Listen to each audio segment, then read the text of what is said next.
Forever. Dog.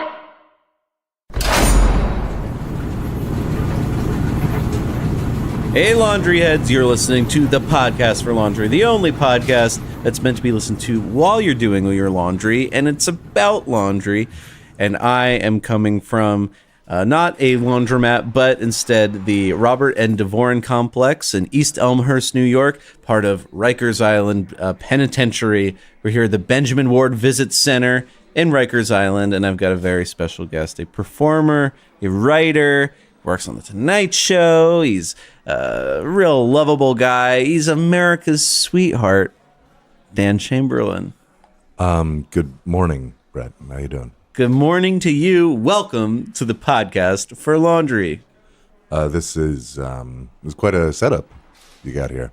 Thanks. Yeah, this is my lawyer helped set this up, or my legal counsel. I guess he wasn't necessarily my lawyer, but yeah. Provided to you by the state. Yeah. The mics are provided by Forever Dog. The state provides the time and the ability that I can do this.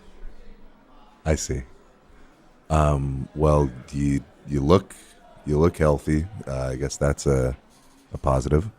I look healthy. You got you've been working out. But I don't know. People come on this show and they, especially since I've been in prison, they feel the need to sort of address things about like how I look or how I'm acting. Well, nobody's seen you. Brett, nobody knows what's going on. I get a voicemail from a state official. I take a train to a bus to a boat to another bus to come meet you at prison. Yeah, at 8:30 in the morning. It's there's some questions. Okay. Well, we'll get into that, but I think the real important thing to talk about is, what's your turge? Hold for bumper. Dan Chamberlain, what's your turge? I like the Tide with the Febreze crystals in it. Tide. Sorry. Do you consider yourself a laundry head? Do you like to do laundry? It's a necessity, I guess. You gotta the way you present yourself to others is often shapes. What does that mean? The way you present? You get a Is that about the way I'm presenting myself? Because I'm not doing the laundry in prison. Okay, if I were, I'm saying that I wouldn't be so wrinkled right now. If that's what you're calling out, I'm not here to diss your clothes, man. The state provides these clothes. I get it, yeah. And when I was doing the laundry for for this whole complex, the RDNC, I was doing a really good job in the whites for whites. And this is, what color would you say this is? I'd say white. I'd say off-white. So, don't come into my house. But they don't let you do that anymore either. You lost that too. They took that away too, huh? Yeah. Why do you think that is, Brett? Because I did a alternative comedy show, and people didn't like the bits I did. They didn't like my funky dancing, and they took my rights away because I kind of felt they took your rights away for funky dancing. Well, just look.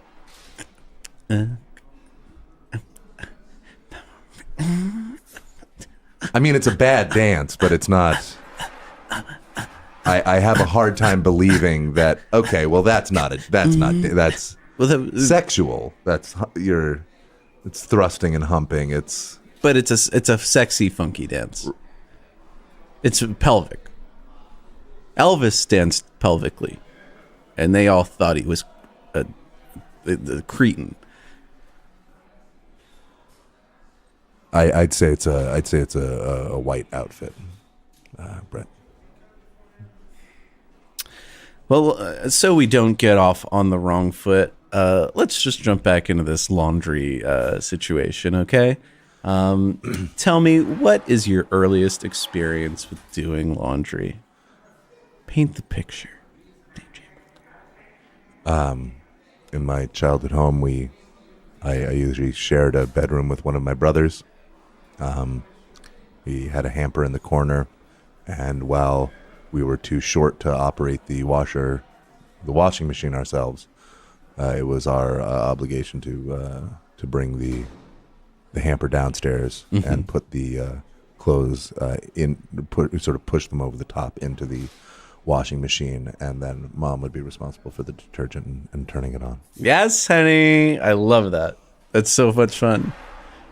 You know, just the image of two strapping young boys carrying the big loads of laundry, tossing them in, saying, "Mom, it's yours from here." Where'd you grow up? Massachusetts. And in this house, there's a laundry machine in the house, or are you going to a laundromat? There was a laundry machine. There was a washing machine in the house and a dryer as well. Actually, when this is true. When I was I must have been in first or second grade. They opened a new supermarket in my hometown, and there was a raffle at the entrance to win a trip to Disney World. And my brother and I, while my mom was shopping, once dropped like 1 million entry forms into the thing. And a week later, they called, and we had not won the trip to Disney World, but it had in fact won a new Whirlpool washing machine. Even better. You guys must have been stoked. My parents thought it was fun. It's not, a child isn't really too excited about a washing machine. Au contraire, I was actually very excited about washing machines. Uh-huh. We actually had this heavy duty Wescomat. I'm sorry, Wescomat? Yeah, you maybe had a Kenmare or something like that. It was the Whirlpool. It was a Whirlpool. Yeah. But we had this heavy duty thing, and I'd brag to the kids in school. I'm like, "Oh, you're doing your laundry, and must fall apart and stuff." There is a whole system where those things are designed to sort of conk out after 6 to 8 years, and then you get a new one, and it feeds the system. This thing is meant to be used forever and ever, and it sucks that I can't go home anymore. What kind of how do you do your laundry now? Now what I do is I'll take my linens, I'll sort of do a square fold, and I'll place them in a very neat pile. There's a little sort of spot for them that we have to put our dirty linens in, and then a guy comes around. Is that in the cell? It's outside of the cell, but it's sort of a box system where I can put it in, and then someone else can pull it out. Mm-hmm. Is there any?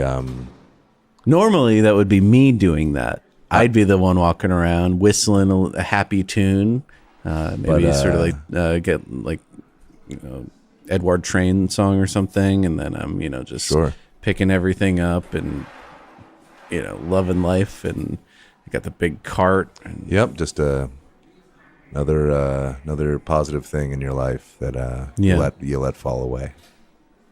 Tell me, is there any sort of appeals process? Anything you can do to, I don't know, maybe get back in the warden's good graces to get you back? Maybe something positive in your life. Well, there is an appeals process to maybe get out early on good behavior, but I did sort of cause a stir with my funky dancing. I see. And I did. They are investigating a suicide. I'll just leave it at that. Obviously, it's not my suicide. I don't know how I could be responsible for someone else's suicide. Being responsible for someone else's suicide is that's murder, is what that is. That's a homicide. But how do you homicide when it's a suicide? I can't help if someone's crazy and bashes their head into a wall. because they can't take a prank. So you drove someone to kill themselves here I don't have in a jail. car. I don't have a car in jail. I haven't driven anybody anywhere. Jesus. I know you don't have a car. You encourage someone. There's a court case in Massachusetts just this past year. A young woman was put on trial for encouraging her boyfriend to end his life, and she was found guilty.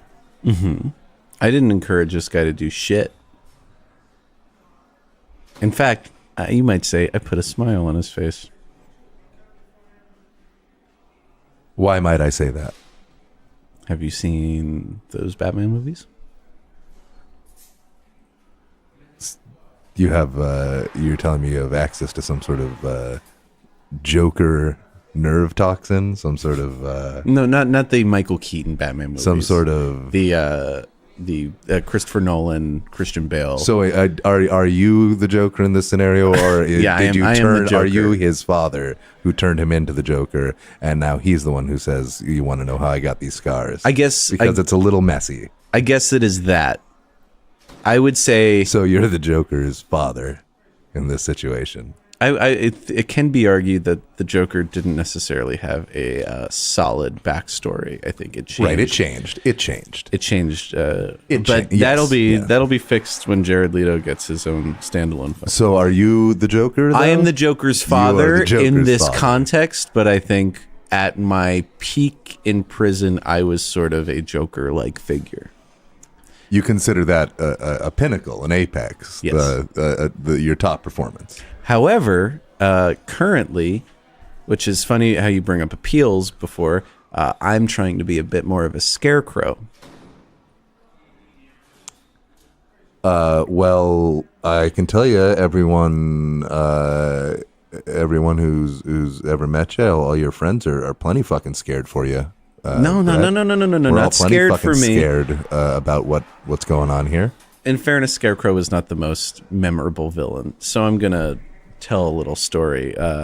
In the movie, his goal, Batman Begins. Batman Begins, the first With, of the trilogy.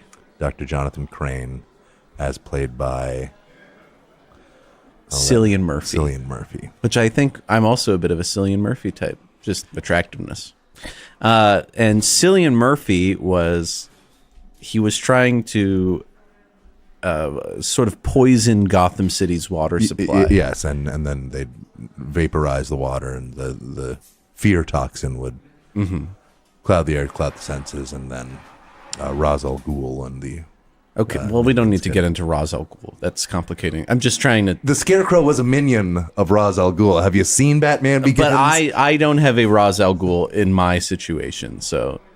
So you're the Joker's father and Ra's al Ghul, and you're pivoting. I'm to a not... No, Scarecrow. I'm not Ra's al Ghul. Is that the man pulling the show? You're not the man pulling Liam pulling Neeson? the strings. Or Yes, is that... yes. Okay, yeah, I'm not him. He disguised himself. Is that as Liam Neeson or is that Ken Watanabe? Ken Watanabe disguised himself as Ra's al Ghul, and Gotham will be destroyed. and Yeah.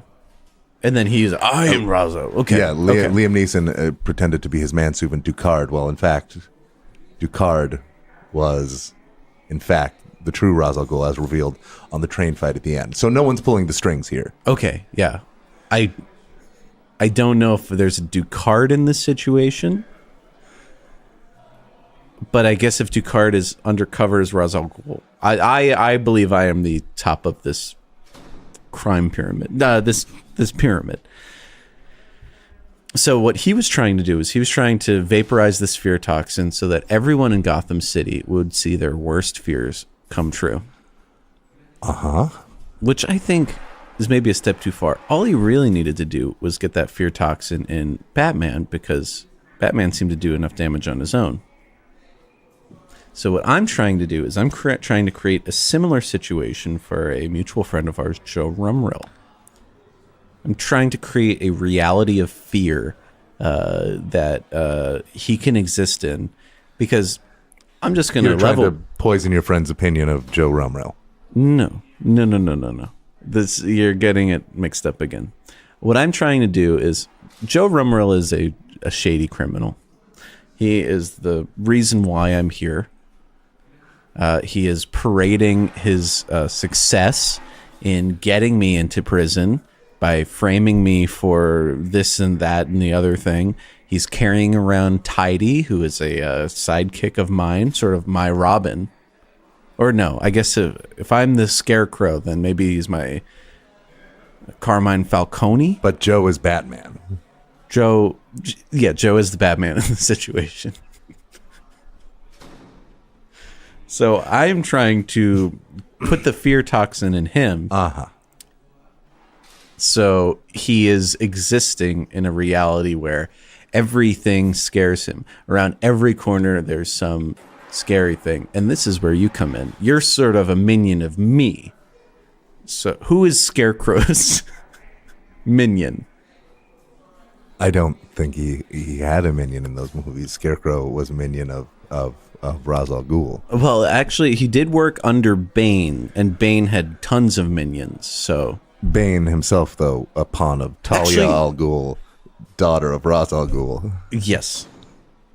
So, the top of the pyramid is always Ra's you know al what? Ghul. I would say at the beginning of The Dark Knight, I forgot Scarecrow was in that movie, too, where he's like, is it the Batman?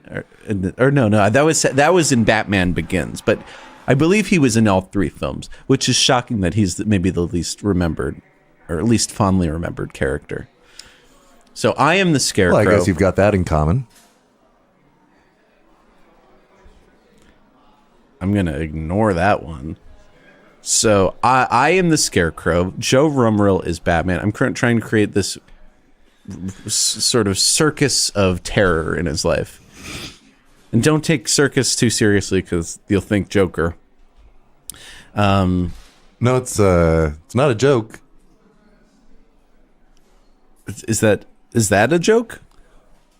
No. It's not. Yeah, it's not. No, so I'm Scarecrow is very serious, actually. Look, I don't know what's going on between you and Joe, and You're my minion, okay? I'm not your minion. I have the fear toxin, and I'm about to give it to you, and I need you to inject it into Joe.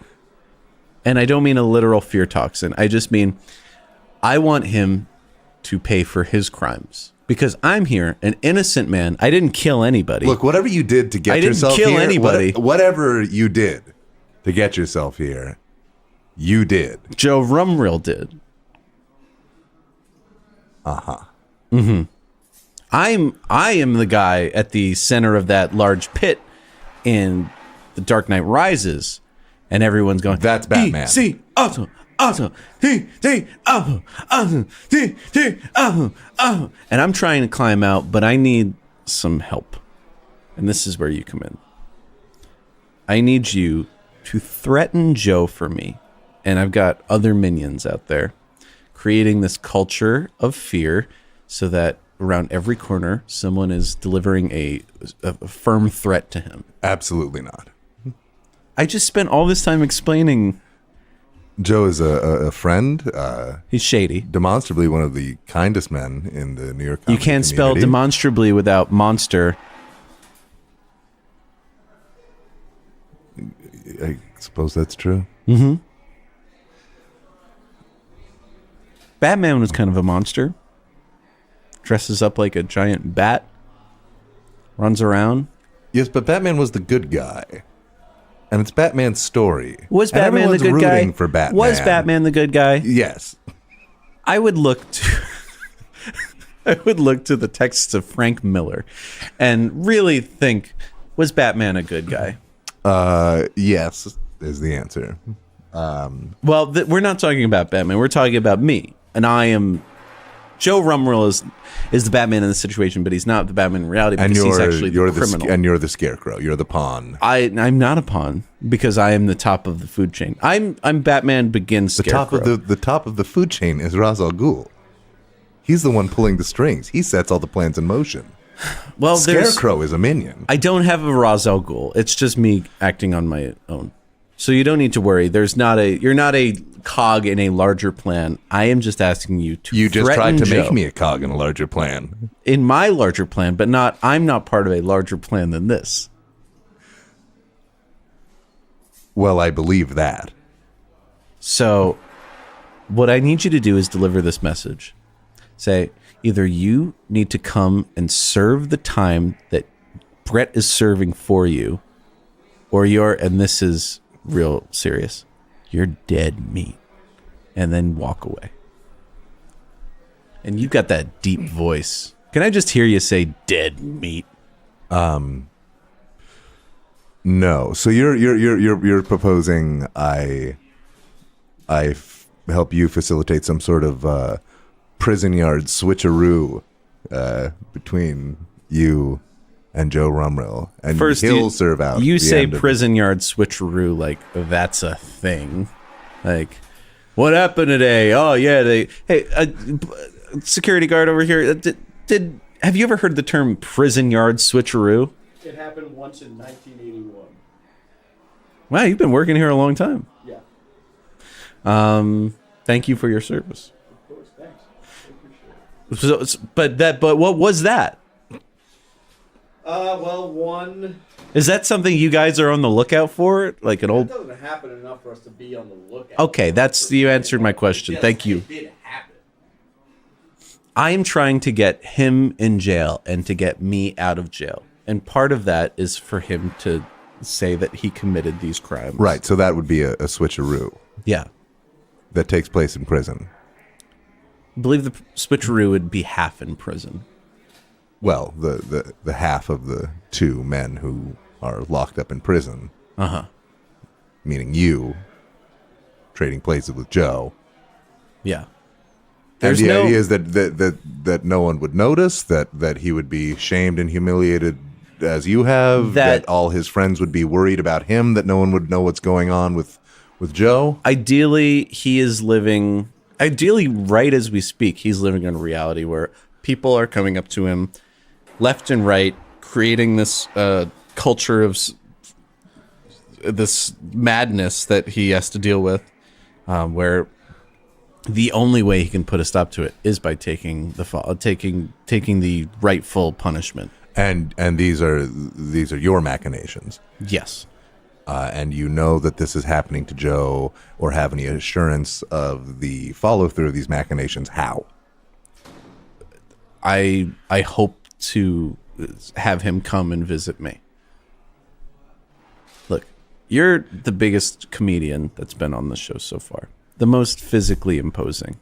And I mean that as a compliment. Yeah, I'd say you are the bane of a bane. You are Bane. Yeah. And you need to break me out of prison, just like Bane broke all those people out of prison to take on the 1%. Bane shatters Batman's spine. But Batman's a bad guy.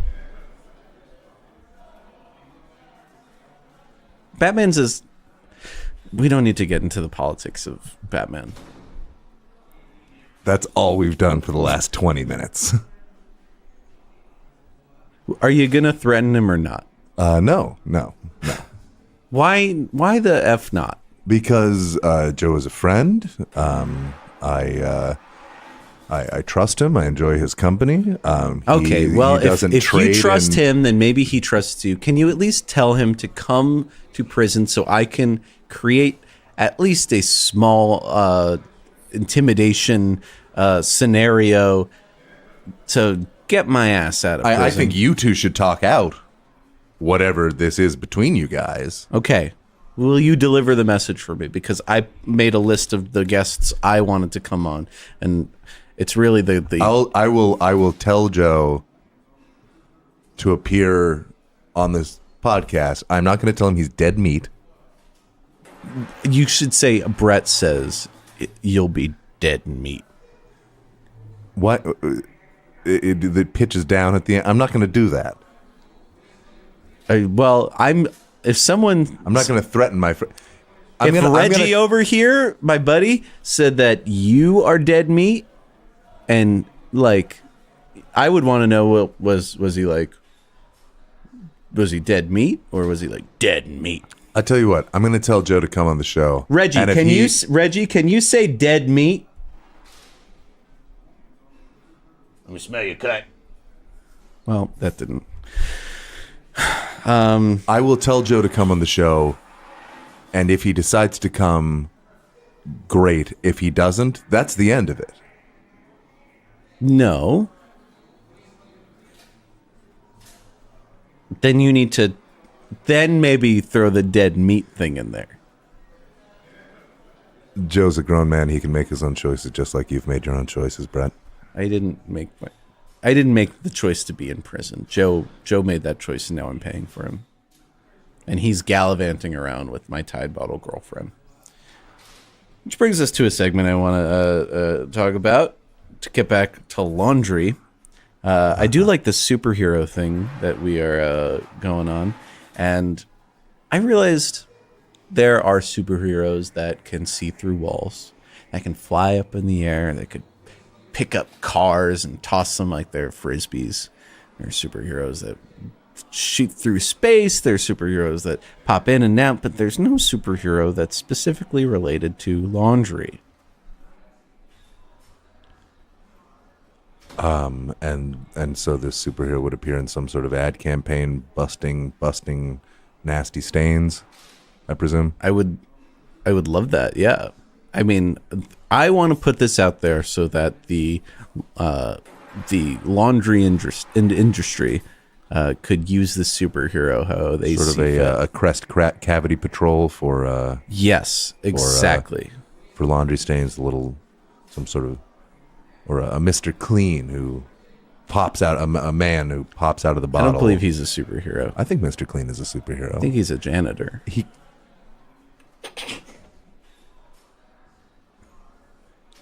You open the bottle of Mr. Clean, a plume of smoke emerges, and then a muscular man in all white, like me, with a shaved head and a pierced ear, with his arms crossed, is standing he a before genie? you. I think he's more of a genie than a janitor. But then what does he do? He's not like, here's 3 wishes. He's like, I'm going to clean your floor now. Well, which is what his erasers are magic. Let's get back to superheroes. Okay, Mr. Clean is not the ideal superhero. But closer than not to what you're proposing. I suppose so, yeah. So this is a superhero. He busts tough stains. We've gotten to this realm before on the show. Emmy Blotnick and I, we helped create this perfect action movie with me as a potential, like, sort of James Bond of laundry. Cola Skull and I created a sort of cartoon character named Jesus Christ the Laundry Monster. Even last week, Gary Richardson and I, we discussed a potential laundry adventure in which a T-shirt named Brett goes through the earth and has to stop and do laundry because he gets dirty along the way on his way to China. Which it's still not. It's not there. Now that I'm saying it out loud, it's not there. But I want this superhero to be there, and you seem to know quite a bit about superheroes. So let's talk. He busts stains, right? Is that his power? Is that he can clean? Yeah. Or maybe he dries. I think he's got to be all in one. Okay. I think he's washer dryer. He's gonna bust stains, and then here's the coffee's out, but I'm dripping wet, and he puffs his cheeks up real big and goes, and that was and there, great. And there you're standing, and then it's just ready for clean. the big interview. Yeah. Okay. So in this scenario, you've spilled coffee on yourself on your way to a job interview. Yes, I think we got that. So maybe like start with a name, I guess. Like just like any good creative project, we'll start with the name and figure it out from there. Yeah. So is he male or female? Is he male or female? Or, you know what? Let's throw gender aside. Let's say he's gender nonconforming. They're gender nonconforming. Well, no, he is the superhero. Right, but if a person is gender nonconforming, then it's their preferred pronoun is they, or they are often. But yeah, he looks like a dude.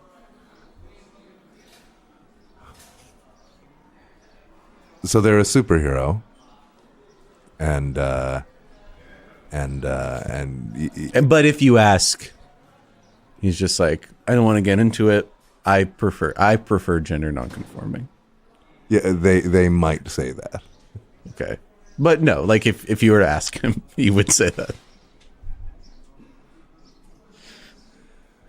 They might. I'm just trying to be yeah. woke here. They might say that. It's best to defer to their preference. Okay, so they are a superhero, and first off, I think this is we're already politically way surpassing a lot of these, Like all these. Like, again, just where you want to start with any creative project. well, we know that this superhero is. Let's good. think of the name, the politics, and then we'll go from there. And then the rest is just gonna it's just gonna write itself. So we do need a gender neutral name. Was it like? It's wash, or like it's I like Wash. Turge. Turge works. I like Turge, yeah. Perhaps or it could be like a Turge could be like Superman is true name is not in fact Clark Kent but Kal-El. Perhaps a Turge is the Sort of this giving. hero is from another certainly not of Earth if they can So this is a being of alien origin. yeah I think so. Your Martian manhunters, your That is aware Phoenix, of your Earth's sort of gender politics of the time, and is woke to that. So probably raised on Earth. well, it could have happened on their planet too. I suppose so, but then I don't know if the pronoun thing would be the same. I'm just trying to make it easy because I don't want this superhero to be like, what is this laundry?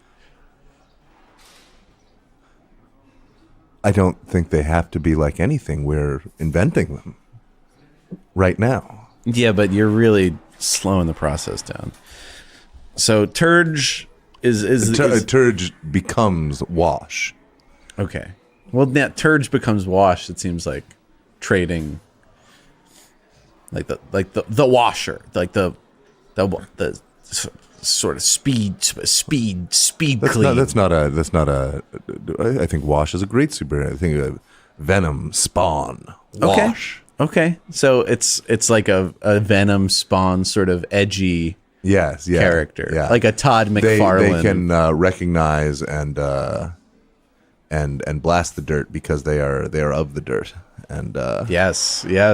Oh, yes, honey. I love this. Okay. So we've got this intense character. I'm imagining a lot of sharp edges, maybe a long tongue or something. sure, Claws. sure. Yeah. They are of the dirt. I love that. Yeah. Wash. They were born of it, Oh, it doesn't have to be alien origin. Could be they could be from hell. Yeah. We were definitely Yeah. cooking with gas there. So yeah, it's a being from hell named Turge, Yeah. and they become a superhero. And they couldn't stand the depths. They couldn't stand being a minion of Satan any longer, so they broke free to Earth, our realm, Yes. where they identify the darkness, the hell, the stains, the dirty things. We got horns. I've got this image in my mind. You know how people like will walk around with that Punisher shirt? Sure. And it's like, even like police departments are like, yeah, let's throw the Punisher logo on there. Yeah. I want something similarly Guns, badass. man, yeah. I love guns. Yeah, this character has guns. Yeah. Because if someone gets in the way of cleaning, pop, pop, pop. They're dead. Dead meat. And yeah, I want this to be sort of a thing you could see like a buff dude wearing. Like he's got a tank top, and then you look and it's like, oh, is that like that superhero? Yeah, sure. Yeah. That I could see that. I could see that working. And they'd have some sort of maybe like a symbol or an icon, So I'm thinking like maybe like an evil smile with horns. like the Spitfire Skateboards logo. Oh yeah. Damn. Well, no, but it'll that's flames. Oh, So okay. we replace, but that's sort of We'll just change the shape of the head. Yeah, a little twisted grin, but instead of licking, lapping flame tips, it's instead just two little horn studs. Yeah. And that's on Turge's chest. That's on Turge's face. Oh, that's their On face. Turge's chest. You ever see Well, that? well, I thought we were talking about the logo or the insignia. The Punisher's face is not a giant toothsome skull. But Deadpool his face is the logo. Sort of, Right? right? It'd be great if the Punisher just had like really long teeth in the front. Well, here's why I'm thinking this. I want him to maybe wear like a novelty shirt. I want there to be that Deadpool level of like, So Turge would be wearing his own merchandise. yeah. Like Superman's So he not would like, be oh wearing look, it's my logo on my shirt. No, He'd he's be just wearing a like, shirt with a picture of his own face on it then? yeah. Great. So What Yeah. color is the shirt? Black, I presume. I'd say blue, because blue brings to mind cleaning. And blue, nothing. But he's from the bowels of hell. Yeah, so his Guy down in hell with their a skin is blue T-shirt. It's insane. but they're escaping that world, you know? So they're trying So to this not. is his outward signifier. This is their Thank you. outward signifier that they are no longer of hell. Yeah. I think we got a winner. Okay. Yeah. So I feel like being from hell, it like Spawn really took itself seriously. I don't want Turge. I don't want Wash to do it. So Spawn had some zingers. yeah, but I want this to be like a Deadpool type character, where it's all zingers. Like you can't escape the zingers. Like there's not a moment of Sincerity? That isn't. Yeah, Yeah, there's yeah. not a moment of sincerity. It's all levity, even if it comes at the cost of the storytelling. Well, that shouldn't have a problem writing that. Yeah. Okay. And you know you're funny. Oh, it's my job to write this. Well, yeah, we're gonna tag team this thing. Does Wash have a sidekick? Yes, Suds. Is that like maybe a female laundry bottle? It could be. Yeah. Yeah. Because like Wash has the water pressure from their mouth, but Suds provides the actual suds. Yeah. So all he needs to do is just kind of like lick into that laundry bottle or sort of like dip in there, and then This is about you and your laundry bottle girlfriend, isn't it? right what you know. Did you fuck a bottle of laundry detergent? Yeah. I see. And now Joe Rumrell is Joe Rumrill, cavorting, gallivanting. I don't think Joe Rumrill is being intimate with a bottle of laundry detergent. And if he was, it's not your business, and it's has no effect on your life, and whatever. But what you've about done her to- life? What about her life? Let's say Tidy, or what is it, Suds? let's call her Tidy. No, Let's no, say no, Tidy. no, no. Let's do away with the metaphor here. Yeah, Tidy gets kidnapped by, we'll call it the Stain, the villain that is of the dirt and loves the dirt and wants to spread the dirt. It's just a shitty person. So you see Got a yourself, dumb fucking mustache and a sort of cartoon T-shirt. You see yourself as a fucking unkempt hair. It's just like fucking hippie. and so you are you, Brett, represent the I think you're gender reading. non-conforming creature from hell in a blue T-shirt who is here to... The T-shirt could say, "This is my laundry day shirt." So there's sort of like a levity. It's kind of like when you see like a picture of like I Deadpool, don't think that. but I don't there's think like that's a Santa. particular. I don't think that's particularly funny at all. No, it's really funny because This it's is my like laundry day shirt. It's just telling. that's what you wear because all the other clothes are dirty, and like that's what people say. It's just Like, the truth. oh, that's a weird shirt you're wearing, and it's like, oh yeah, this is my laundry day shirt. But to have a shirt that actually says that is pretty funny.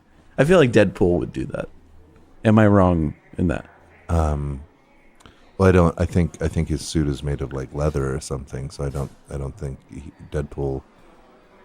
I don't think we ever see him cleaning his. Well, Deadpool at one point wears a T-shirt over his suit. It's more mesh, though. Really. Whatever. So it's a mesh shirt that says, "This is my laundry day shirt," and or maybe this shirt says, "My costume is in the laundry." Like there's like maybe like a superhero suit that Wash is supposed to wear. So And what happens when Turge encounters the Stain. the Stain? Also, in this scenario, Turge and Tidy are already together. So what's the conflict? Well, the Stain stole Tidy I see. from Wash, and now Wash is on a mission to reclaim their love, and has to kill the Stain. And because it's this Todd McFarlane sort of style, like, you know, with Deadpool's jokes. Are you threatening Joe Rumrill right now? Wash is walking around with a gun, just boom, boom, boom, like What the shoots, fuck? shoots, What the fuck, man? shoots the dick What the off. fuck? Like, how you gonna fuck Tidy with no dick? What the fuck, Brad? What? Did you just threaten to kill Joe Rumrill with a gun? I threatened to shoot the Stain's dick off as Wash. You know that doesn't kill a person. It just So, means you shot their I didn't penis kill off. anybody. I didn't kill anybody. I just did everybody a fucking favor. Wash did. By Because taking... the Stain's dick off with a gun. Okay. And then as the Stain sort of is crumpled on the ground, Wash picks up Tidy, Okay. does a little, Yep. sort of shows off what Wash can do, which we're gender nonconforming, so I don't want to go into specifics there. But Yeah. there's a thing that happens, and it really hurts the Stain's feelings, and then gun to the head, boom, dead. I love it. I love it. Cut the check. So how much longer are you in jail for? Ideally, not long at all. I'm getting out because of Joe. I will tell him to come. You know what I'd If love he does to? or doesn't, I'm not gonna threaten. Throw some whatever like whatever's 80s going on music in between there, you guys. when Wash is like fighting like criminals and stuff, like it's just like Love My Way by the Psychedelic So Furs is you playing. see yourself as some sort of some cleansing angel of death. Yeah.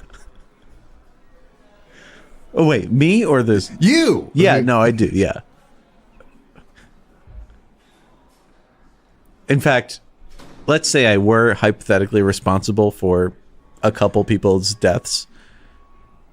Maybe the world's a better place because of it. That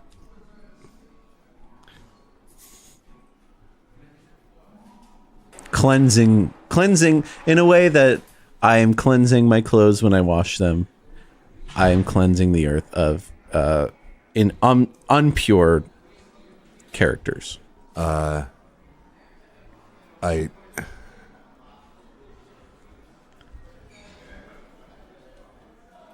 Let me smell your cunt. I gotta tell you, I'm like sad. I'm so much sadder right now, Brett, than you could possibly imagine. Well, don't be. Because I'm getting out of jail. I didn't know that things were this broken in your brain. I didn't know that things had become so unhinged, and I feel like such an asshole. I was worried, and I was worried, and I didn't do anything, and I didn't say anything, and I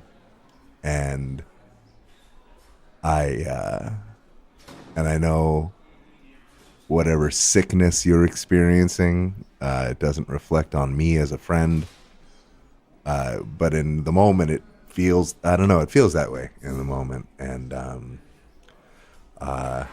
I don't know, what a waste. What do you like to listen to when you're doing your laundry? What would you like to give it a spin? Hold for bumper. So yeah, what's on the old iPod when you're doing your laundry?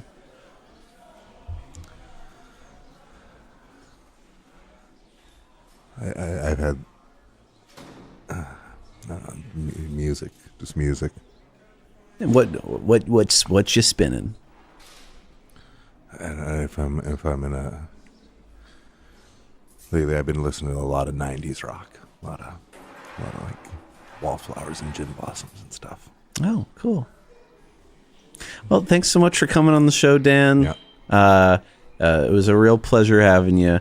Just right now, your load's probably done, so go check on it. And Dan, I would just remember, tell Joe what I said. I got some thinking to do. And then also I want to give this to you. This is a packet I wrote that when I do get out, maybe you could put it on the big guy, Jimbo's desk, if you know what I mean. Tonight's show. So there's some laundry jokes. Those are evergreens. And I'd love for you to just pass it along. Yep. All right. Don't forget it. And thanks so much for being on the show. Good tidings to you. Yeah, I'll